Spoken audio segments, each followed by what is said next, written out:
నమస్కారం పరమహంస గారు. నమస్తే అండి.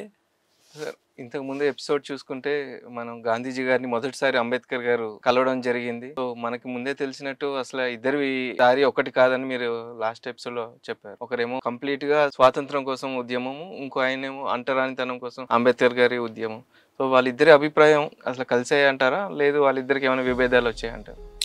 ఈ అంబేద్కర్ ఏంటంటే వ్యక్తిత్వ పరంగా చాలా గట్టిగా నిర్ణయాలు తీసుకునే వ్యక్తి అనమాట. అంటే చూసేవాళ్ళకి ఎలా ఉంటుందంటే అంబేద్కర్‌కి వినడు మాట ఆయన పట్టిందే కరెక్ట్ అనుకుంటాడు అన్నట్టుగా కూడా కనబడుతుంది.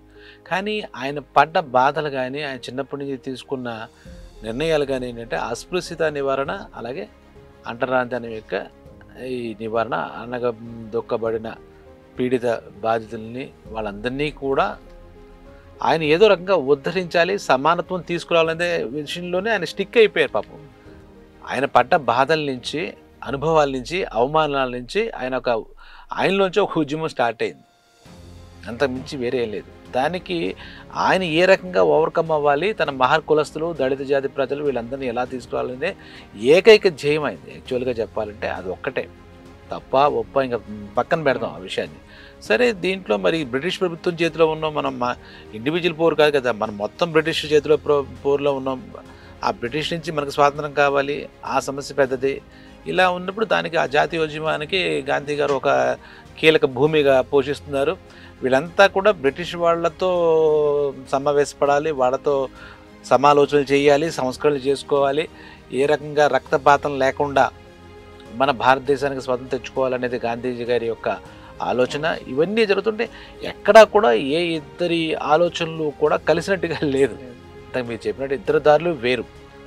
ఉద్దేశం మంచిదే, లక్ష్యం ఒకటే, కానీ అక్కడ విభేదాలు ఉన్నాయి, అభిప్రాయ భేదాలు ఉన్నాయన్నమాట.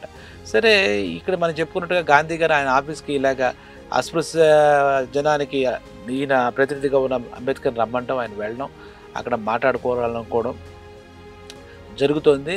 అయితే మీరు ఎందుకు పిలిచారు అంటే వీళ్ళ ఫ్రెండ్స్ కూడా చెప్పారని చెప్పుకున్నాం లాస్ట్ ఎపిసోడ్లో. అక్కడ ఎన్ని అనవసరంగా నీ అభిప్రాయాలు చెప్తే గాంధీ గారి ముందు ఉద్రేకపడద్దు, నీ భావాలు చెప్పని చెప్పారు.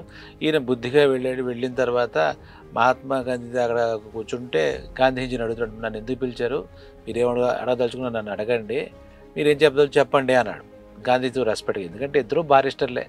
అయితే ఇక్కడ మళ్ళా కోణంలో చూస్తే ఆయన అగ్రవర్ణాలు, మహాత్మా గాంధీ వైశ్యాస్ బై డిఫాల్ట్, ఆయన అగ్రవర్ణకు చెందుతాడు. స్వాతంత్ర సమర యోధుడు, జాతీయోద్యమకర్త అయినటువంటి ఈయన ఎప్పటికీ అణగారిన వర్గాలు, అంటరాంతనాలు, అస్పృశ్యులు ఈ దానికి ప్రతినిధే, దాంట్లో ఇది లేదు.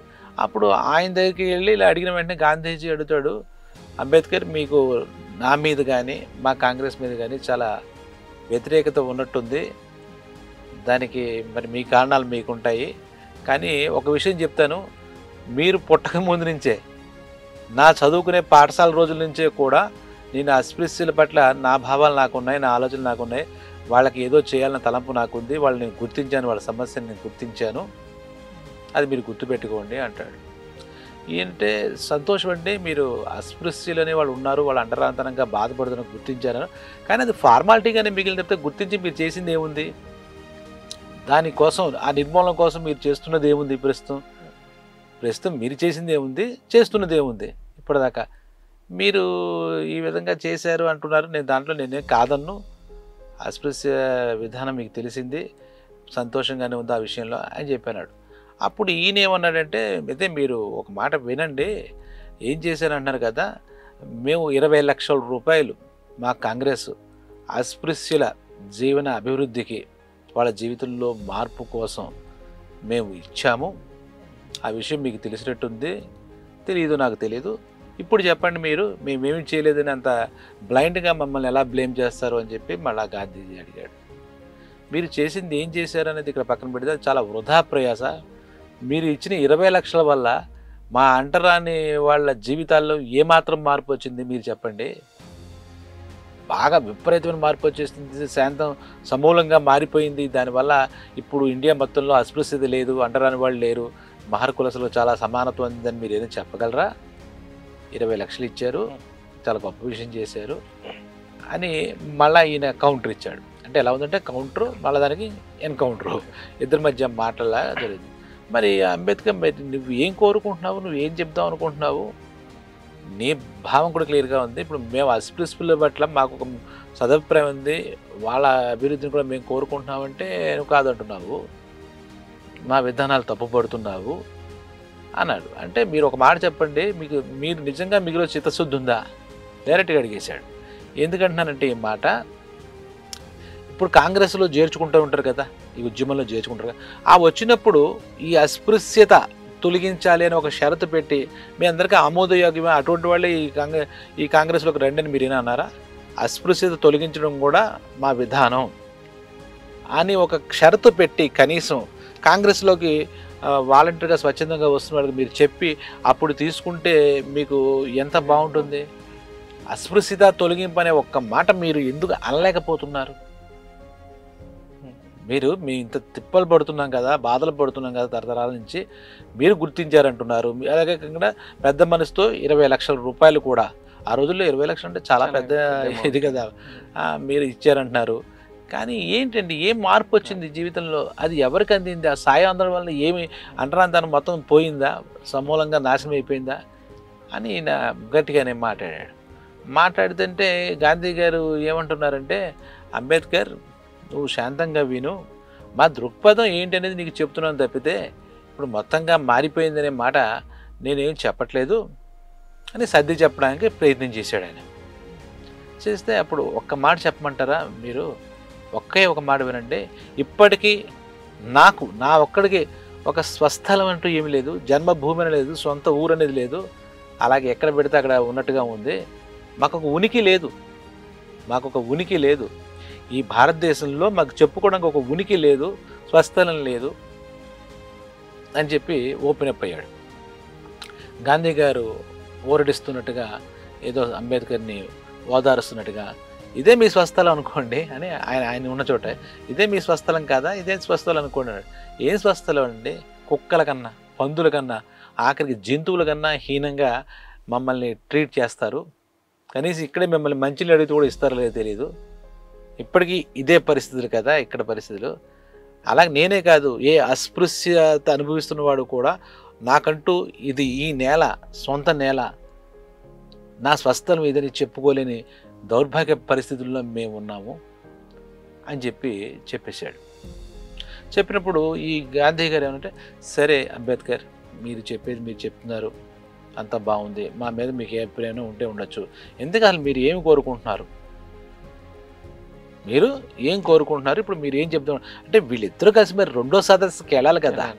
అక్కడ వీళ్ళంతా కలిసి ఒక పాయింట్ దగ్గరికి వచ్చి ఆ పాయింట్ని మరి ఆ బ్రిటిష్ అధికారులు చెప్పాలి కదా, వాళ్ళు చెప్పమన్నారు కదా, దాన్ని బట్టి సంస్కరణలు చేస్తాం, మీ జీవన విధానాలు మారుస్తాం, మీ పరిపాలన సుపరిపాలనగా తీసుకెళ్తామని వాళ్ళు చెప్పారు కదా. అందుకే కదా వాళ్ళకి రౌండ్ టేబుల్ కాన్ఫరెన్స్ ఫస్ట్ అయింది. గాంధీ గారు వాళ్ళు నిర్బంధించబడ్డం వల్ల ఉప్పు సత్యాగ్రహం సమయంలో సహాయ నిరాకరణ ఇవన్నీ జరగడం వాళ్ళు వెళ్ళైపోయారు. ఇప్పుడు మళ్ళీ రెండో సదస్సుకి పిలిచారు వీళ్ళందరూ.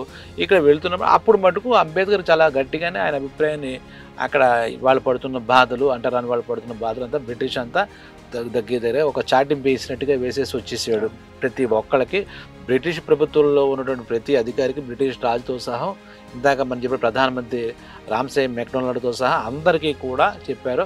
అక్కడ వాళ్ళందరికీ కూడా ఈ 5 వంతుల్లో 1 వంతుకి ప్రతినిధిగా వెళ్ళినటువంటి 20% వీళ్ళ ప్రతినిధిగా వెళుతున్న అంబేద్కర్ తమ సమస్యలన్నీ చెప్పారు. వాళ్ళల్లో కూడా ఒక సానుభూతి అయితే వీళ్ళ మీద ఉంది, అది మనకు విన్నాం. అయితే గాంధీ గారు మరి ఇప్పుడు ఏం మాట్లాడదాం అనుకుంటున్నావు, నువ్వు ఏం చేద్దాం అనుకుంటే కొత్త ప్రపోజల్ తీసుకొచ్చాడు. మాకు ప్రత్యేకమైనటువంటి నియోజకవర్గాలు కావాలి, మా కులస్తులకి రిజర్వ్డ్ సీట్లు అన్నాను ఇంతకుముందు. రిజర్వ్ సీట్ల వల్ల అది మాకు పెద్దగా వనగొరే ప్రయోజనం ఏం లేదు. సీటు రిజర్వ్డ్ అయినా గవర్నర్ గారు ఎవరినో అపాయింట్ చేస్తున్నాడు మా ప్రతినిధిగా, మాకు ప్రత్యేక నియోజకవర్గం కావాలి, ఆ ప్రత్యేక నియోజకవర్గంలో కూడా మా అస్పృశ్యులే దానికి ఎన్నిక కావాలి.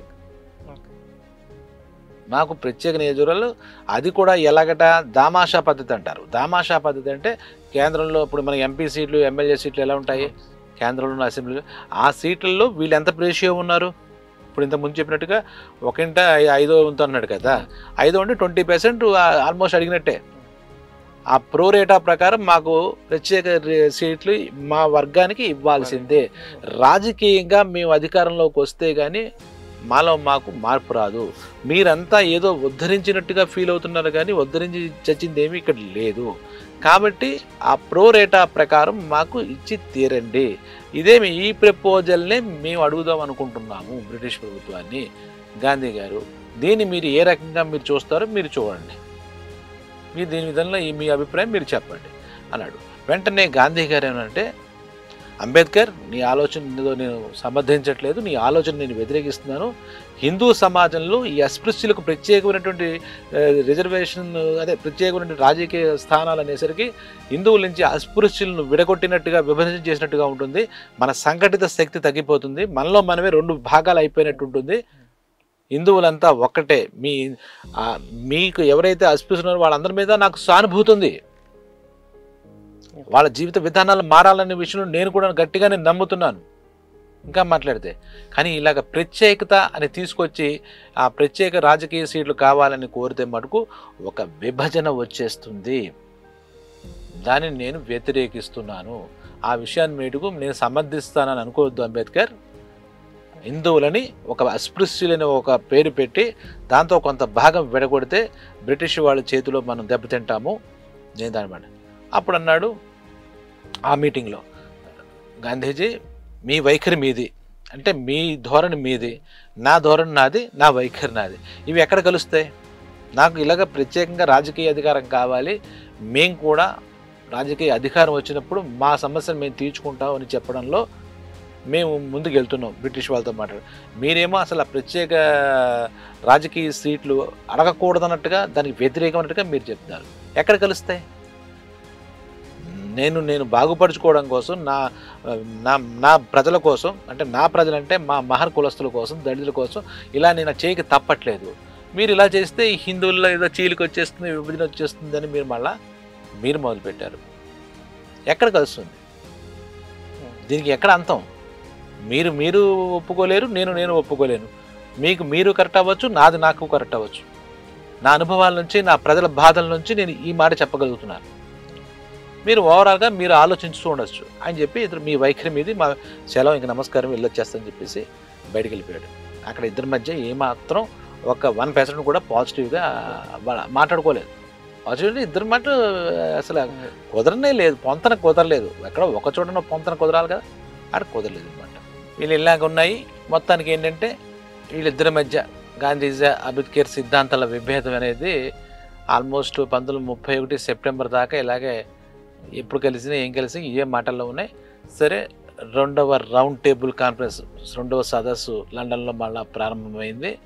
వీళ్ళ అభిప్రాయాలు చెప్పడానికి ఇక్కడ గాంధీ గారు, అంబేద్కర్ గారు, ఇలా పెద్దలంతా లాస్ట్ టైం ఎలా అయితే మనం చెప్పుకున్నాం, రాజకీయ నీతిజ్ఞులు, బ్రిటిష్ వాళ్ళు పెద్దవాళ్ళు, సంస్థానాల వాళ్ళు మళ్ళా బ్రిటిష్ యొక్క పాలనా సౌకర్యాలు మెరుగుపరచాలి, అభిప్రాయ భేదాలు తొలగించాలి, సంస్కరణలు చేపట్టాలి అనే ఇదే పాయింట్ మీద ఉద్యమాలు ఉండకూడదు అనే పాయింట్ బ్రిటిష్ వాళ్ళు పెట్టారు. అక్కడికి వెళ్ళిన తర్వాత అనుకుంటున్నాడు అనమాట, వెళ్ళేటప్పుడు ఒక స్థిర నిర్ణయం తీసుకున్నాడు. నా అభిప్రాయంలో నా మార్పు లేదు, గాంధీ గారు ఏదైనా చెప్పని, నాకు రిజర్వ్డ్ సీట్లతో పాటు ప్రత్యేకమైన సీట్లు కావాలి, రాజకీయ అధికారంలో మాకు కూడా భాగస్వామ్యం కావాలి. ఈ విషయాన్ని నేను బలగుద్ది చెప్తాను, ఎక్కడా కూడా నా దాంట్లో మార్పు లేదు, నేను వెనక్కి తిరిగి తీసుకునేది లేదు అని చెప్పి అంబేద్కర్ నిశ్చింత తీసుకున్నాడు. ఆ సదస్సు మొదలయ్యింది. ఆ మొదలైన వెంటనే ఆయన ఇదే మాట ప్రసంగంలో తెలియజేశాడు అంబేద్కర్. అప్పుడు ఇప్పటిదాకా బ్రిటిష్ అంతా, ఇది 2వసారి వెళ్ళడం కదా, గాంధీ గారు ఈ సబ్జెక్ట్ మీద వెళ్ళడం ఫస్ట్ టైం, కానీ ఈ 2వ సదస్సుకి, ఈయన 2వ సదస్సులో అప్పటికే బ్రిటిష్ మొత్తం అంతా అంబేద్కర్ యొక్క వాయిస్, తను ఏమనుకుంటున్నాడు, తన వాళ్ళ కోసం ఏం కావాలి అనే విషయంలో గట్టిగానే ప్రతిపాదించున్నాడు. కాబట్టి అక్కడికి వెళ్ళి ఇదే మాట చెప్పాడు. అక్కడికి వెళ్ళిన తర్వాత అప్పుడు మరి ఈ తర్వాత గాంధీ గారు కూడా చెప్పాలి కదా. గాంధీ గారు కూర్చుని, మాకు అస్పృశ్యులంటే ఎటువంటి వ్యతిరేక భావం లేదు, భారతదేశానికి వాళ్ళు ప్రియపుత్రులు లాంటి వాళ్ళు, చాలా భారతదేశానికి కావాల్సిన వాళ్ళు, ఈ విషయంలో మాకు ఎటువంటి సందేహం లేదు, మా మాటల్లో సెకండ్ థాట్ లేదు. అయితే ఒకటి, రాజకీయంగా ఈ రకమైనటువంటి అస్పృశ్యులకు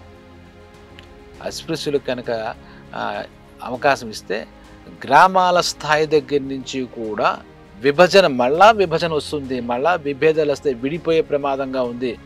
విభజన అనేదాన్ని ఇప్పుడు నేను సంఘటితం కావాల్సిన విషయంలో ఈ అస్పృశ్యులకు రాజకీయ అధికారం అనే ఉద్దేశంతోనో ప్రత్యేక సీట్ల ఉద్దేశంతోనో ఈ విభజన జరగడం నాకు ఎటువంటి ఎలా చూసినా నేను దీన్ని సమర్థించను. ప్రత్యేకంగా వాళ్ళు విడిపోతే ఆ విభజన జరిగిపోతే అప్పుడు మళ్ళా అంబేద్కర్ అంటాడు ఇప్పుడు విభజన లేదంటారా, ఇప్పుడు ఏదైనా వాళ్ళని చాలా ప్రేమగా ఒక్కటేగా చూస్తున్నారా, గ్రామాల్లో ఇప్పుడు విభజనగా లేకుండా ఉందా, ఎటువంటి మీకేం కనపట్లేదా, అంటే ఒకటే భావం మీకు కనపడుతుందా, అస్పృశ్యులను కూడా ఒకలాగే ట్రీట్ చేస్తున్నారా, గ్రామాల్లో ఏమి లేనప్పుడు మీరు ఆ మాట చెప్తే అర్థం ఉంది, కొత్తగా ఏదో విడిపోతున్నారు అనే బాధ ఉంటుంది. ఇప్పుడు చాలా హీనంగా చూస్తున్నారు కదా, వాళ్ళని ఎక్కడో దూరాన్ని విసిరేస్తున్నారు కదా, కనీసం నీళ్ళు కూడా తాగే పరిస్థితి వాళ్ళకి లేదు కదా, గుడికి వెళ్ళేది లేదు, చదువుకునేది లేదు. ఇవన్నీ మీకు తెలియక అందించి నేను మళ్ళీ ప్రత్యేకంగా చెప్పాలని చెప్పేసి ఆ సదస్సులోనే ఏం చెప్పారు. ఇంకో మాట చెప్తున్నాను, నా ప్రపోజల్ మీకు మళ్ళీ సగమర్థం అవుతుందేమో, ఇంతకుముందు దెబ్బతిన్నాను రిజర్వ్ సీట్ విషయంలో. మాకు ప్రత్యేక నియోజకవర్గాలు తీసుకున్నా కూడా మాలోంచే, అంటే మా అస్పృశ్యులు అన్నబడ్డ వాళ్ళ నుంచే, మా అంటరాని వాళ్ళ నుంచే, మా దళిత జాతి నుంచే దానికి ప్రాతినిధ్యం వహించాలి తప్పితే మాకు సీట్లు ఇచ్చాం దానికి పవర్ మీద అన్నట్టుగా కుదరదు. మాలో మార్పు మేము తెచ్చుకోవాలి అంటే మాత్రం ఖచ్చితంగా ముందు ప్రత్యేకమైన సీట్లు బ్రిటిష్ ప్రభుత్వం మాకు ఆమోదించాలి. అట్ ద సేమ్ టైం దాంట్లో అస్పృశ్యులుగా మేమే నిలబడాలి, మేమే గెలవాలి అని చెప్పేసి చెప్పాడు. చెప్పిన తర్వాత ఒక మాట చాలా బలంగా నమ్మాడు. ఇక్కడ చాలా ముఖ్యమైన విషయం, స్వాతంత్రం రావాలి, స్వయం పాలన తెచ్చుకోవాలి, స్వేచ్ఛా భారత్ కావాలి అనే గాంధీ గారి యొక్క ఆశయం ఆలోచన చాలా బాగుంది. కానీ ఆయన ఇప్పుడు మాట్లాడకపోతే కనుక ఇప్పుడు ఏదైతే ప్రస్తుతం ఉన్న కుల వ్యవస్థ ఉందో ఆ కుల వ్యవస్థ బలపడిపోతుంది. ఇప్పుడున్న కుల వ్యవస్థ అధికారం స్వేచ్ఛా భారత్ స్వాతంత్రం అంతా వచ్చిన తర్వాత బలపడిపోతుంది. అప్పుడు ఈ అణగదొక్కబడిన వాళ్ళ జీవితం అలాగే ఉండిపోతుంది. గాంధీ గారు ఇప్పుడు చెప్తున్న మాటలని మనం విభేదించడానికి కారణం ఏంటంటే కుల వ్యవస్థ బలపడేటట్టుగా ఆయన అంటరాని వాళ్ళకి ఏదో చేస్తున్నానని చెప్తూనే ఒక వ్యతిరేకంగా ఆయన పనిచేస్తున్నట్టుగా మరి ఆయనకు అర్థమవుతుందో లేదో తెలియదు. ఆయన మాటలు ఎలా ఉన్నాయంటే మా అంటరాని వాళ్ళపైన ఒక యుద్ధం చేస్తున్నట్టుగా, యుద్ధానికి ప్రకటనలా ఉన్నాయి తప్పితే మా బాగుని చూస్తున్నట్టుగా గాంధీ గారి యొక్క మాటలు ఏం కనపట్లేదు.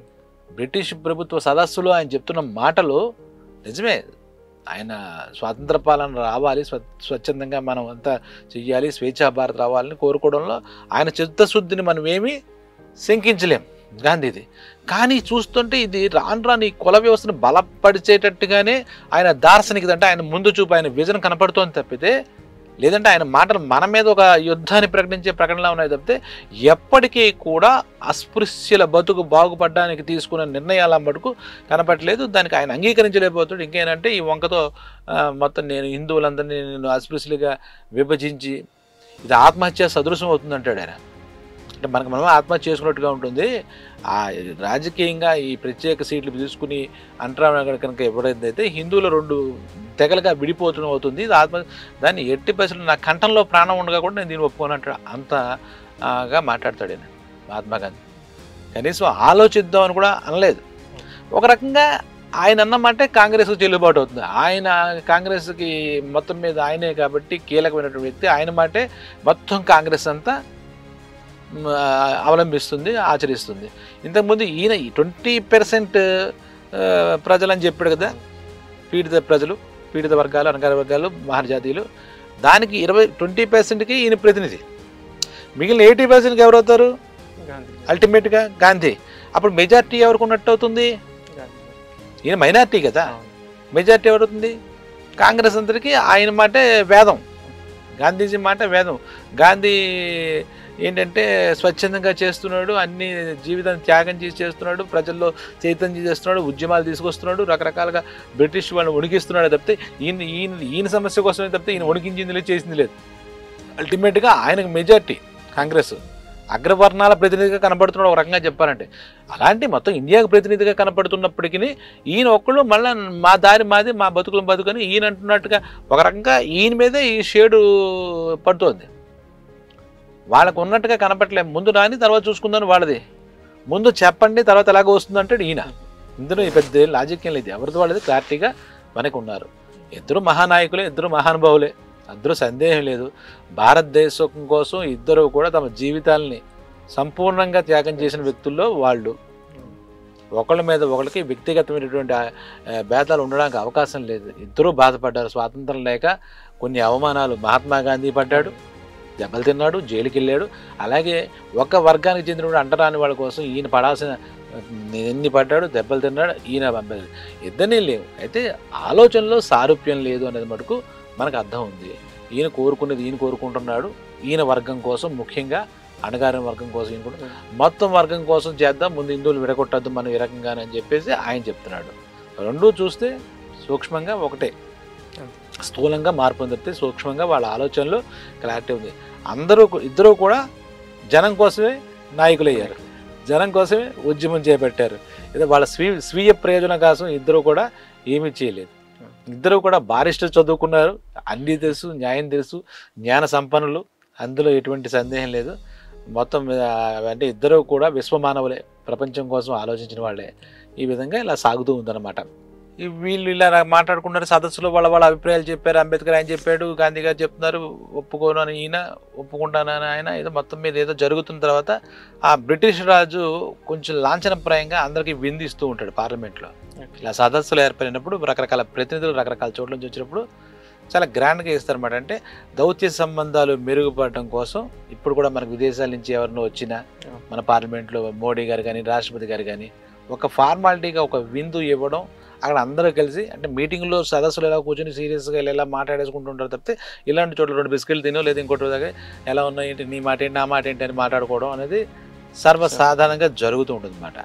ఆ టైంలో ఆ బ్రిటిష్ పెద్దలు ఉంటారు కదా, ఇంతకుముందు ఇప్పుడు రామ్సే, మన మెక్డొనాల్డ్, వీళ్ళంతా అంబేద్కర్ కొంచెం సీరియస్గా ఒక మూల నిలబడడంతో చూసి ఆయన దగ్గరికి వెళ్ళి, అంబేద్కర్ ఎందుకు మీరు అదో రకంగా ఉన్నారు, మీరు మీ అభిప్రాయాలు మీ వాయిస్ చెప్పారు కదా, అది ఇది చెప్పి ఏమంటున్నారు గాంధీ గారు చూశారు కదా, అది ఇదని ఆయన పలకరించి చెప్పాడు, మాట కలిపాడు. ఏమండి ఏం చెప్పమంటారు, నేను నాకు నోరు పడేసుకున్నాను తప్పితే ఏమి నాకు ఉపయోగం కనపడలేదు, అక్కడ నా చెప్పిన మాటల్లో కానీ నా దాంట్లో కానీ ఎక్కడ పురోగతి అనేది రావట్లేదు, పైపెచ్చు మా ప్రజలకంటే మా వర్గానికి ప్రజలకు కూడా వాళ్ళే ప్రతినిధులుగా కనబడుతున్నారు, మాట్లాడుతున్నారు, మా అందరినీ మావి కూడా వాళ్ళే సమస్యలు తీసుకెళ్ళిపోయినట్టుగా మొత్తం అందరికీ ప్రతినిధి వాళ్ళలాగే మాట్లాడుతున్నారు తప్పితే పర్టికులర్గా మా సమస్య చెప్పండి రా మొగుడు అంటే మాట్లాడలేదు. ఇప్పుడు చూడండి అక్కడ గాంధీ గారు నిలబడ్డారు, అక్కడ ముస్లిం పెద్దలతో మాట్లాడుతున్నారు, ముస్లిం మైనారిటీ వాళ్ళతో, అక్కడ కూడా వాళ్ళకి ఏదో చేస్తుంటే కనబడుతుంది, వాళ్ళ మాట ఈయన మాట్లాడినప్పుడు పైకి ఇదే వచ్చిందండి బాధ మాకు ఆయనతో. కాంగ్రెస్ అంటారు ఏదంటే అతిపెద్దది కాంగ్రెస్ ఉద్యమంలో అదే ముఖ్య పాత్ర పోషిస్తుంటారని చెప్పేసి ఆయనకున్న అంతకుముందు పరిచయం వల్ల దానివల్ల అంబేద్కర్ ఈ బ్రిటిష్ పెద్దలతో మాట్లాడుతున్నాడు. అప్పుడు వాళ్ళు ఏమన్నారంటే, ఏమంటే మీరంతా ఒకటే ఏం మాట్లాడితే భారతీయులు అలాగే ద్వేషం కక్కండి, ద్వేషంతో ఉన్నప్పుడు ఏది ఆలోచన కూడా మంచిది రాదు, గాంధీ గారి దగ్గరికి వెళ్ళండి, ఇక్కడ ఫ్రీ టైమే కదా, మొన్న సరదాగా ఈ ఫార్మాలిటీగా కలిసాం కదా బ్రిటిష్ రాజు చేయడానికి, మాట్లాడుకోండి, మీరు మాట్లాడితే మీకు ఇంకా క్లారిటీ వస్తుంది కదా మీ మధ్య, ఇక్కడ మీరు ఎందుకు మీలో మీరు బాధపడడం అని చెప్పారు. అప్పుడు చెప్తే ఈయన ఏదో తటపటాయిస్తున్నాడు పాపం. మళ్ళా గాంధీ కదా అదే మాట వస్తుంది కదా, మాట ఏమి మారుతాయి పెద్ద, అదే రాగం అదే పాట. అప్పుడు ఈయన మధ్యవర్తిగా తీసుకెళ్ళి, Gandhiji is mister Ambedkar, I think Eno ఏదో ఆయన ఏదో కొంచెం డిస్కషన్ తీసుకోవాల్సిన అంశాలు ఉన్నట్టున్నాయి మీ మధ్య, మీరు మాట్లాడుకోండి అని కలిపాడు. అంటే అప్పుడులో బ్రిటిష్ వారిలో వాళ్ళ చాలా సంస్కారం ఉంది, మన అందరినీ పరిపాలిస్తూ భారతదేశాన్ని వాళ్ళ చేతుల్లో పెట్టుకున్న మనుషుల మధ్య కొన్ని విలువలు ఉన్నాయని మనం అర్థం చేసుకోమాట. బ్రిటిష్ మొత్తంలో అందరూ చెడ్డవాళ్ళే, అందరూ ఇదే, వాళ్ళ ప్రభుత్వాన్ని అనుసరించి వాళ్ళ నియమాల ప్రకారం పరిపాలించడంలో ప్రజలకు జరిగిన అన్యాయాలు జరిగాయి. కానీ కొంతమంది మనుషులు కూడా మంచివాళ్ళు కూడా ఉన్నారు, ఎందుకు లేరు, అందరూ సమస్యలు తెలుసుకునే వాళ్ళు, సాల్వ్ చేయడం కదా, నిజంగా విలువలు పాటించిన వాళ్ళు ఉన్నారు. ఆ రకంగా అనేసరికి పలకరించుకున్నారు. హాయ్ గాంధీజీ అన్నాడు, వీడు హాయ్ అంబేద్కర్ అన్నాడు. అన్న తర్వాత అంబేద్కర్ అడిగాడు, గాంధీజీ మీకు ఇంతకుముందు చెప్పాను కదా, మాకు ప్రత్యేక నియోజకవర్గాలు కావాలని చెప్పాను మీతో మాట్లాడాను కదా, ఆ విషయంలో మీ ఆలోచనలేనా మార్పు ఉందా, మీరేనా ఆలోచిస్తున్నారా అని అడిగాడు. అంటే అంబేద్కర్ చెప్పిన మాటలో నిజాయితీ ఉంది. ఉన్నాయంటే ఉన్నాయి. ఒక్క మాట చెప్పు, రిజర్వ్ సీట్లు లేవు. రిజర్వ్ సీట్లు అంటే వాళ్ళు నామినేటెడ్ సీట్లు, అంటే ఎమ్మెల్సీ లాంటివి. రిజర్వ్డ్ సీట్లు లేవు. మీకు ప్రత్యేక నియోజకవర్గాలు, రాజకీయ నియోజకవర్గాలు మీకు ఇచ్చేశారు. ఒకవేళ ఆ నియోజకవర్గాల్లో మీరు అస్పృశ్యులను నిలబెట్టేశారు, ఏ కారణం చేతైనా మీరు గెలవలేకపోతే మీ పరిస్థితి ఏంటి? నియోజకవర్గాలు మీరు గెలవరు, రిజర్వ్ సీట్లు లేవు, న్యాయస్థానాలలో కూడా మీరు చెప్పే మాటకి ఒత్తాసు దొరకదు, బలం దొరకదు. అప్పుడు అంబేద్కర్ గారు మీరు ఏం చేస్తారు? మీ విశ్వసనీయత ఎలా నిరూపించుకుంటారు? మీరు చెప్పింది కరెక్టే అని ఎలా అంటారు? అంటే ఇందులో ఈయనకి ఒక రకమైనటువంటి థ్రెటనింగ్ వినపడింది. మీరు గెలవరు అనేసరికి ఇచ్చారు అనుకుందాం మాట, అయితే మీరు గెలవరని డైరెక్ట్గా చెప్తున్నాడు. అది ఎలా అనిపిస్తుంది? అసలు ఈయన కాక మీద ఉన్నాడు. గాంధీ గారు మన మాటను ఒప్పుకోవట్లేదు, అభిప్రాయాన్ని పక్క పెట్టేస్తున్నారు. దాంతో సారీ గాంధీజీ, మీరు ఏం మాట్లాడుతున్నారు, మీ దాన్ని నేను ఏకీభవించట్లేదు, ఇప్పుడు చెప్తున్న మాటలు కూడా మమ్మల్ని అవమానపరిచినట్టుగానే ఉంది. మీరు ప్రాతినిధ్యం వహిస్తున్నటువంటి, మీకు ప్రతినిధ్యం వస్తే, ప్రాతినిధ్యం వహిస్తే మీరు గెలవకపోతే ఏం చేస్తారన్న దానికి అసలు ఇప్పుడు మనం ఆలోచించే విషయం లేదు. అలాగే మా విశ్వసనీయతని దెబ్బతీస్తారు అంటే మేము ఎలా చెప్తాం? మేము మా ప్రజల కోసం మేము మాట్లాడుకుంటాం, మా ప్రజల కోసం మేము పని చేసుకుంటాం తప్పితే మా విశ్వసనీయతలో ఇందులో పోయేదే ఉంది. ప్రత్యేక నియోజకవర్గాలు రావడానికి ముందు అక్కడ ఏర్పాటు కోసమే ఇంకా మాట్లాడుతాం. తర్వాత ఎప్పుడు ఆఖరిలో ఏం జరుగుతుంది మేము ఇప్పుడు కూర్చుని ఏం చెప్తాం? మీ మాటలు మమ్మల్ని చాలా అవమానపరిచేటట్టుగా ఉన్నాయి గాంధీజీ. అక్కడ కూడా ఈ పలకనింపులుగా వెళ్తుంటే కూడా ఏదో పెంట అవుతుంది. ఒకళ్ళ మాట ఒకళ్ళు అర్థం కావట్లేదు. అంటే ఒకళ్ళ మీద ఒకళ్ళు కొన్ని భావాలతో వెళితే, ఒక కొంచెం క్లియర్గా ఫెయిర్గా వెళితే అవుతుంది. ఇద్దరు నేను ఇది అవ్వను, రాజీ పడను, నా మాట కరెక్ట్ అంటే నా మాట కరెక్ట్. బహుశా వాళ్ళ వాదం కరెక్ట్ అనుకోకపోతే వాళ్ళు వెళ్ళలేరు, మాట్లాడలేరు. అంబేద్కర్ అయినా గాంధీజీ అయినా ఎవరైనా ఇప్పుడు మనం ఒక మాట అనుకున్నాం ఇది కరెక్ట్ అనుకోకపోతే మనం ముందుకు వెళ్ళలేం కదా. అయితే చాలా స్ట్రాంగ్గా ఉన్నారు. ఎక్కడైనా కొంచెం ఆ ఫ్లెక్సిబిలిటీ ఉంటే సజావుగా సాగుతుంది. ఎక్కడైనా సరే నేనే కరెక్ట్ అని అనుకుంటుంటే అక్కడ ఒక మూర్ఖ వాదనగా దారితీసే అవకాశం ఉంది. ఎంత తెలివైన వాళ్ళైనా మూర్ఖులుగా మాట్లాడుకునే పరిస్థితి వచ్చేస్తుంది. అప్పటి నుంచి ఏమవుతుంది, వాళ్ళ అనుచరులు వాళ్ళు ఉంటారు కదా, ఎవరికి సంబంధించిన వాదని వాళ్ళు, గాంధీ గారు అనుచరులు అంతా ఉంటే కాంగ్రెస్ వాళ్ళు గాంధీ గారు కరెక్ట్ అంటారు. ఇప్పుడు అంబేద్కర్ గారు వాళ్ళ వర్గం అంతా ఉంటారు కదా, వాళ్ళు మా అంబేద్కరే కరెక్ట్ అంటారు. అక్కడ మళ్ళా అభిప్రాయ భేదాలు, మనస్పర్ధలు, అంతర్యుద్ధాలు ఇవన్నీ మొదలవుతుంటాయి అన్నమాట. ఇక్కడ గాంధీ వర్సెస్ అంబేద్కర్లో జరిగింది ఏంటంటే, నిజంగా వాళ్ళ తెలివైన వాళ్ళు, మేధావులు, ఎన్నో సంస్కరణలు చేపట్టిన వాళ్ళు, వాళ్ళకి అందరికి మంచి కావాల్సిన వాళ్ళే, అందరి శ్రేయస్సు కోరుకునేవాళ్ళు. కానీ ఇక్కడ ఈ ఒక్క పాయింట్లో ఇద్దరు బాగా విభేదం అనమాట, మామూలు విభేదం కాదు. ఎంతవరకు అంటే అంతవరకు వాళ్ళు వెళ్ళిపోతున్నారు, వాళ్ళు ఎక్కడ ఆగట్లేదు. ఇద్దరు కూడా సరే అంబేద్కర్ ఆయన అనట్లేదు, పోనీ కాంగ్రెస్కి దానికి ప్రాతినిధ్యం వేసిన గాంధీ గారు ఆలోచిద్దామండి అని ఈయన అనట్లేదు. అయితే ఈ బ్రిటిష్ సదస్సులో, అంటే రెండో రౌండ్ టేబుల్ సమావేశంలో, అక్కడ ఫార్మాలిటీగా బ్రిటిష్ రాజ్ విందులో వాళ్ళు చెప్పుకున్న మాటల్లో కూడా ఎక్కడ సయోధ్యలాంటి కానీ కనీసం ఆలోచనలో సమాంతరం కూడా కనపడలేదు.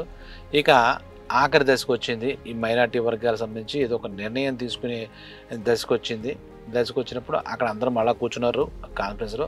అంబేద్కర్ మళ్ళా ఆయన మాట్లాడుతూ, నేను చెప్పిన ప్రకారం మేము మీకు ఒక మెమోరాండం ఇస్తున్నాం, మా అందరి అభిప్రాయం ఒకటే, మా అందరికీ ఒక ప్రత్యేక నియోజకవర్గాలు మాకు ఇవ్వండి దయచేసి, ఈ విషయంలో మా అభ్యర్థిని మీరు మన్నించండి అని చెప్పేసి అభ్యర్థన పత్రాన్ని ఇచ్చాడు.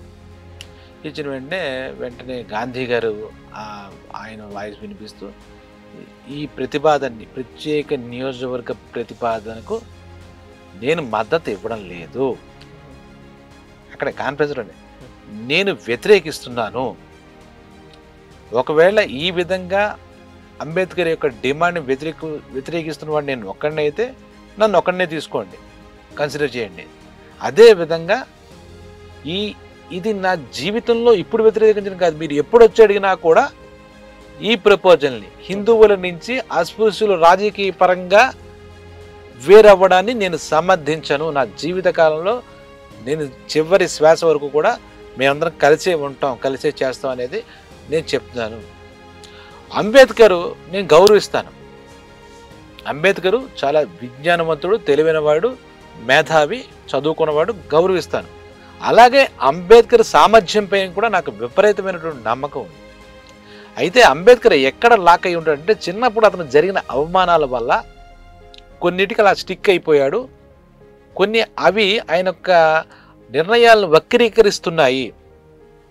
ఆయన నిర్ణయాలు వక్రంగా వెళ్తున్నాయి. వక్రీకరిస్తున్నాయంటే వంకరగా వెళ్ళడానికి కారణం ఏంటంటే చిన్నప్పుడు జరిగినటువంటి అనుభవాల తాలూకా, ఆయన అవమానాల తాలూకా భావాలన్నీ ఆయనలో ఇది ట్రిగ్గర్ అయ్యి ఇప్పుడు మాట్లాడే మాట ఈ రకంగా కోరుకుంటున్నట్టు ఆయన ఆలోచనలు వక్రీకరిస్తుంటే నాకు కనపడుతుంది తప్పితే మరొకటి కాదు. నన్ను అడిగితే కనుక ఈ కౌన్సిల్లో నేనైతే డ్యామ్ ఎగ్నెస్ట్ అంబేద్కర్ ప్రపోజల్కి నేను ఎగ్నెస్ట్గానే ఉన్నాను. ఎటువంటి పరిస్థితుల్లో అస్పృశ్యులకు, అంటరాని వాళ్ళకి, అణగదగిన వర్గాలకి మీరు ఏదైతే ప్రత్యేక నియోజకవర్గాలని ఆయన అడిగాడో దాన్ని ఇవ్వడానికి నేను ససేమిరా ఒప్పుకోను అని చెప్పాడు. దాంతో చివ్వమని లేచాడు అంబేద్కర్. ఏంటి నా చిన్నప్పుడు జరిగిన అవమానాలకు ఏదో నేను అవన్నీ దృష్టిలో పెట్టుకుని నేను వక్రీకరిస్తున్నా ఆయన చెప్తున్నాడు ఏంటి? పడినాడు తెలుస్తుంది బాధ. మా వర్గం అంతా నేను ఒక్కడైతే సమస్య అయితే నేను ఇంతసేపు మాట్లాడను, నా తిప్పలు నేను పెడతాను. ఒక వర్గం కొన్ని తరాలు బట్టి, ఇప్పుడు స్వాతంత్రం గురించి మాట్లాడతాం, కొన్ని తరాల బట్టి ఎన్ని రకాలుగా ఉందో ఆయనకి తెలియదా? వక్రీకరించి నేనేం మాట్లాడలేదు, వాస్తవాలే మాట్లాడతాను, యథార్థాలా మాట్లాడతానని చెప్పాడు. దాంతో ఆయన అలా గట్టిగా మాట్లాడేసరికి ఈయన ఉన్నాడు కదా ప్రధానమంత్రి బ్రిటిష్, మరి ఆ సభకి ఆయనే కదా అధ్యక్షుడు, లేబర్ పార్టీ నాయకుడు రామ్సే మెక్డొనాల్డ్. ఆపండి ఆపండి ఆపండి, ఇద్దరు కూడా ఇది మేధావుల పోరాటం ఆగేది కాదు, ఇంకా మీకు ఇంకా అవకాశం నేను ఇవ్వదలుచుకోలేదు, దీని మీద నేనే ఒక నిర్ణయం తీసుకుంటాను, విన్నాను కదా మీ అభిప్రాయాలు, దీన్ని బట్టి ఏం చేయాలనేది నేను ఒక ప్రతిపాదన నేనే ఇస్తాను మీకు, అప్పుడు మీరు నేను నా అభ్యర్థన మేరకు మీరందరూ కూడా ఒప్పుకున్నట్టుగా నోరు మూసుకు అందరం పెట్టండి అన్న టైప్లో ఆయనకు అధికారం ఆయన చేతులు ఉంది కదా, బ్రిటిష్ చేతులు ఉన్నది కదా, ఇంకా ఆపండి. గాంధీ గొప్పది అవ్వచ్చు, ఆయన గొప్పది. ఇప్పుడు ఇవి ఎప్పటికీ తెలియవు కాదు, ఈ మాటలు ఇలాగే ఉంటూ ఉంటాయి. నేను చూస్తున్నాను ఇంత ముందు నుంచి ఈ కాన్ఫరెన్స్ స్టార్ట్ అయినప్పటి నుంచి కూడా రకరకాలుగా మీరు ఏ రకమైన ఒక మాట కింద వస్తారు, ఒక గొడుగు కింద వస్తారేమో, ఒకే ప్రపోజల్ ఇస్తారేమో మీ అందరి తరపున అనుకున్నాను. ఇక మీ అభిప్రాయాల గురించి నేను ఆలోచించట్లేదు, మీరు ఇంకా చెప్పింది చాలు, దీనికి నేను ఏం నిర్ణయం తీసుకున్నా దాని అందరికీ మీరందరికీ నా విజ్ఞప్తి ఒకటే, మీరందరికీ దానికి ఆమోదం తెలపండి. ఇక నేను మరి రెండో కాన్వర్సేషన్ అయిపోయిన తర్వాత కూడా నేనేమి ఇవ్వకపోతే కంక్లూడ్ చేయకపోతే మీనింగ్ లేదు అన్నాడు. అనేసరికి వెంటనే కొంతమంది ముఖ్యంగా గాంధీ గారు కూడా సరే మీరు ఎలా చెప్తేలాగా మీరు ఎక్కడ సంతకం పెట్టమంటే పెడతాను అన్నాడు. అంబేద్కర్ అన్నాడు నేను ప్రత్యేకించి ఇంక సంతకం పెట్టడానికి అయితే ఇక్కడ దాకా వచ్చేదే ఉంది, నా అభిప్రాయంలో అయితే ఏం మార్పలేదు, మీరు ఎలా నిర్ణయాలు తీసుకుంటారో అధికారం మీదంటే మీరు తీసుకోండి తప్పితే నేను చేసేది ఏం లేదు ఇందులో అని చెప్పేసి అంబేద్కర్ సైలెంట్ అయిపోయాడు. ఇంకా ఎందుకంటే ఇంకా ఎన్నాళ్ళు ఇలాగా కాంగ్రెస్ మొదలయ్యే 2 నెలలు 3 నెలలు అయి ఉంటుంది, సెప్టెంబర్ అక్టోబర్ అలాగా ఎక్కడ వేసిన గొంగళ అక్కడే ఉంది. మళ్ళీ ఆ దాంట్లో బ్రిటిష్ వాళ్ళ సంస్కరణల దాకా వెళ్ళకండి, ఇక్కడికి మనకే ఇవన్నీ ఉంటే ఎవరు చెప్తాడు, వాళ్ళ ఈ రకంగా చెప్పేశారు. ఈలోగా ఆ టైం అయిపోవడంతో ఆ 2వ రౌండ్ టేబుల్ కాన్ఫరెన్స్ అంటే ఇంకా ఆయన బలవంతంగా నేనే చెప్పేస్తాను, మీకు ఏం చేయాలనేది నేనే నిర్ణయం తీసేసుకుంటాను తప్పితే ఇంకా మీకు ఇంకా చేతుల్లోకి నేను ఇవ్వను, మీ అభిప్రాయాలు విన్నాను, నేను చెప్పిన దానికి మీరు ఇక్కడ నోరు మూసుకుని ఆమోదం చేయగలమే అని చెప్పేసాడు. అంతే. చెప్పింది ఏంటంటే ఈ కాన్ఫరెన్స్ సక్సెస్ ఫెయిల్ ఇంకేం జరిగిందని అనుకోకలే, 2వ దీనికి కాన్ఫరెన్స్కి వాళ్ళ చేతుల్లోకి వెళ్ళింది, వాళ్ళు ఏం చెప్తే అది ఫైనల్ అని చెప్పారన్నమాట. తర్వాత రౌండ్ టేబుల్ కాన్ఫరెన్స్ అయిన తర్వాత బొంబాయి వచ్చేసారు. అంబేద్కర్కి ఆ వర్గం వాళ్ళంతా కూడా ఘనంగా స్వాగతం పలికారు.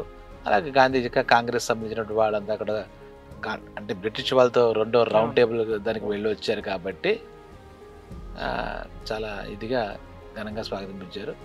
ఈలోగా ఏం జరిగిందంటే ఒక మంచి జరిగింది. ఎవరికి? అంబేద్కర్కి. అక్కడ రామ్సే మెక్డొనాల్డ్ ఉన్నారు కదా, ఆయన ఒకటి పాస్ చేశాడు. అదేంటంటే దానివల్ల ఏంటంటే ఈ అంబేద్కర్ చెప్పిన నిర్ణయాలన్నీ వాళ్ళు సమర్థనీయంగా చేస్తూ ఒక ముస్లింలు, సిక్కులు అంటే మైనార్టీలు అనబడ్డ వాళ్ళల్లో ఇప్పుడు మనం చెప్పినట్టు అస్పృశ్యులు కూడా వీళ్ళు కూడా దళిత వర్గాల వాళ్ళు కూడా అందులో కలిపి ముస్లిమ్స్, మైనార్టీలు, సిక్కులు, యూరోపియన్లు, క్రిస్టియన్లు వీళ్ళంతా మైనార్టీ వర్గాలు, వీళ్ళకి కొన్ని ప్రత్యేక నియోజకవర్గాలు ఇవ్వచ్చు అని చెప్పి అందులో ఇది కలిపారు. అంబేద్కర్ చెప్పింది ఒక రకంగా అంబేద్కర్ విజయం సాధించాడు. దాంతో వాళ్ళందరిలో సంబరం. కంగ్రాట్స్ అంబేద్కర్, మీరు మొత్తానికి మన మాట గెలిచేటట్టు చేశారు, మన జీవితాల్లో మార్పు వచ్చే మంచి రోజులు వచ్చే పరిస్థితులు వచ్చాయని చెప్పి అంబేద్కర్ని బాగా పైకెత్తారు. అంబేద్కర్ కూడా కొంత మార్పు వస్తుంది, ఒక అంటే ప్రత్యేకత మనం సాధించగలుగుతున్నాం. అంటే ఇక ఇవన్నీ వస్తే రాజకీయ అధికారం దళితులకు కూడా వచ్చే అవకాశం, అస్పృశ్యుల్లో కూడా మాట్లాడడం వచ్చింది. ఈ టైంలో ఈ విషయం గాంధీ గారి చెవిదాకా పడలే. ఈ తెచ్చినటువంటి ఈ సంస్కరణ ఏదైతే ఉందో గాంధీ గారి చెవి ఎందుకు, ఈయన మాటల్లో ఈయన యొక్క ఉద్యమాల్లో అక్కడ ఉన్న వైస్రాయ్ గారికి కోపం వచ్చింది మాట. ఈయన తీసుకెళ్ళి మళ్ళా కారాగారంలో నిర్బంధించారు గాంధీజీ. బయట ఉంటే తెలిసిపోయేది ఈ వార్త. ఈయన కారాగారంలో ఉండడం వల్ల, నిర్బంధించడం వల్ల ఇక్కడ కొత్తగా వచ్చినటువంటి రౌండ్ టేబుల్ సమావేశం తాలూకా సంస్కరణ ఏదైతే ఉందో ఇలాగా మొత్తం దళిత జాతిని కూడా కలిపి మొత్తం మీద వాళ్ళు ఇచ్చినటువంటి ఏదైతే రిజల్యూషన్ ఉందో అది మొత్తం మీద ఆయనకు ఉండగానే ఆయన తెలిసింది, మొత్తానికి ఒక పూట తెలిసింది. అసలు ఆయన ఒప్పుకోలేకపోయాడు. ఆయన ఏమంటాడంటే ఈ ప్రత్యేక నియోజకవర్గాలు అనే ఒక ప్రతిపాదన వల్ల మొత్తం అస్పృశ్యత విధానం పోతుందని నేను అనుకోవట్లేదు. దీనివల్ల హిందూ సమాజంలో మరింత విభజన ఏర్పడుతుంది, మరింత గ్యాప్ ఏర్పడుతుంది, మనుషుల మధ్య మనస్పర్ధలు వైషమ్యాలు ఎక్కువవుతాయి తప్పితే ఈ అస్పృశ్యత అనేది ఇప్పుడు చేసినటువంటి ఈ సంస్కరణ వల్ల ఏమాత్రం జరగదు అని ఆయన చెప్పాడు. చెప్పిన తర్వాత ఆయన ఎంత ఎక్స్ట్రీమ్గా వెళ్ళిపోయాడంటే ఈ విషయంలో కనుక మళ్ళా నిర్ణయాన్ని వెనక్కి తీసుకోకపోతే నేను ప్రాణత్యాగం చేస్తాను, ఆమరణ నిరాహార దీక్ష చేస్తాను, ఈ విషయంలో నా వైఖరిలో మార్పు ఉండదు, నేను అస్పృశ్యులకు ప్రత్యేక రాజకీయ నియోజకవర్గాలు ఇవ్వడం ఇలాంటి వాటిని తీసుకొచ్చి వాళ్ళు మరింత ఏదో లాభపడాలని బ్రిటిష్ వాళ్ళు చేస్తున్నారు తప్పితే విభజించి పాలించి వాళ్ళ వర్గం కదా, కాబట్టి నేను ఆమరణ నిరాహార దీక్షకు నేను కూర్చుంటాను, నేను చావైనా చేస్తాను తప్పితే దేనికి నా మద్దతు ఇవ్వను. ఇప్పుడు కూడా వాళ్ళు ఇచ్చారంటున్నారు కాబట్టి వాళ్ళు ఈ నిర్ణయాన్ని వెనక్కి తీసుకోవాలి, మన హిందువుల్లో విభజన తీసుకురాకూడదు, దీనివల్ల అస్పృశ్యత టోటల్గా పోతుందనేది శుద్ధ అబద్ధం అని చెప్పాడు మాట. అంటే ఆయన నేను దీని విషయంలో నా లైఫ్ టైంలో దీన్ని ఒప్పుకోను అన్నాడు. గాంధీజీ ఆమరణ నిరాహార దీక్ష చేయడానికి సిద్ధమైపోయాడు. ఇంకా దీనికి ఒప్పుకోనని చెప్పి ఆమరణ నిరాహార దీక్ష చేయడానికి ఒప్పుకోను. ఇక్కడ జనాల్లో కాంగ్రెస్ చాలా పెద్దది కదా, వాళ్ళది జాతీయోద్యమంలో ప్రముఖ నాయకుడు కదా ఈయన. ఆమరణ నిరాహార దీక్ష చేయబోతున్నాడు, వాళ్ళు ఇస్తున్న రిజల్యూషన్ ఒప్పుకోకుండా అనేది వార్త గుప్పు అంటూ అలా వెళ్ళిపోయింది. ఇప్పుడు మళ్ళా దీనికి సంబంధించినటువంటి అణగారిన నాయకులు కానీ కాంగ్రెస్ జాతీయోద్యమ నాయకులు కానీ మీటింగ్ అయ్యి గాంధీ గారిని ఆపాలా, అసలు గాంధీ గారిని ఎలా బ్రతికించుకోవాలి, ఇలాంటి మీటింగులన్నీ చెయ్యాలని నిర్ణయించుకుంటారన్నమాట. ఆయన ఒక నిర్ణయం తీసేసుకున్నాడు, ఆమరణ కూర్చుంటున్నాను, ఇదిగో ఇప్పుడు ఆయన రక్షించుకోవాలి, స్వాతంత్రోద్యమంలో ఆయన ఒక కీలకమైన నేత కాబట్టి రక్షించుకోవాలి. ఆయన ఆఖరికి పాపం అంబేద్కర్ గారికి ఫేవర్గా బ్రిటిష్ ప్రభుత్వం తీసుకొచ్చిన ఆయన వాయిస్ అంత గట్టిగా చెప్పినా కూడా వచ్చిన తర్వాత కూడా మహాత్మా గాంధీ అనబడే గాంధీ గారు హిందూ సమాజంలో చీలికలు రావడానికి ఏమాత్రం ఇష్టం లేదు, ఈ రకమైనటువంటి చేయడం వల్ల అస్పృశ్యులకు కొనగోరింది లేదు అని చెప్పేసి దీన్ని నేను ఒప్పుకోను, దీనికోసం నా ప్రాణాలైనా ఇస్తాను తప్పితే ఈ రకంగా విభజన జరగడం విడిపోవడం నాకు ఇష్టం లేదని చెప్పి. దురదృష్టం ఏంటంటే అంబేద్కర్ అక్కడ ఏమి చేయాలో తెలియక మళ్ళీ చేద్దాం కంటిన్యూషన్, కానీ ప్రస్తుతం అక్కడ ఆయన ఆమరణ నిరాదేశం కూర్చున్నాడు. ఆయన ఉంటాడా ఊడతాడా, అసలు వీళ్ళు ఏం చేస్తారు, వాళ్ళు తగ్గుతారా వీళ్ళు తగ్గుతారా, ఏం జరుగుతుంది అని మన నెక్స్ట్ ఎపిసోడ్లో చూద్దాం. నమస్తే.